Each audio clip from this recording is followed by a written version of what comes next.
The future begins with curiosity. So today is our Growing in Engineering, Math and Science program, or GEMS. We invite about 100 middle schoolers to campus to engage in 2 hands-on, inquiry-based activities. What the research shows is that at this age, this is when students are deciding whether or not they want to go into science. So at this point, they're deciding whether or not they have a science identity. We bring multiple scientists and activities to them, so it involves life science, physical science, mathematical sciences, all of this, because they can take a variety of scientist paths, and we just want to make sure they're exposed to all these. Having those hands-on experiences really help connect with the psychology behind learning. I was a GEM when I was a student, so that certainly had a really big impact on my connection to STEM.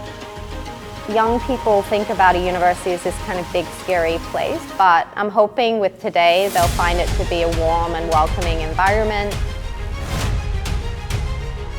Just visiting the college and talking to other people really helped me on my path to college as well. You know, you always talk about, there's always that saying, you know, you never work a day in your life if you're doing something you love. And GEMS is truly that something I love for me.